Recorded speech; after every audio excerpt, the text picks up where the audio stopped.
degan yaxshilikqa yaralgan, bilim ilmi jahonga taralgan. Uyg'ur degan yaxshilikqa yaralgan, bilim ilmi jahonga taralgan. Hayron bo'lib desam agar bu qanday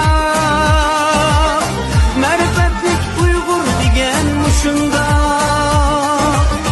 Hayron bo'lib desam agar bu qanday ma'rifatlik Uyg'ur degan mushunda.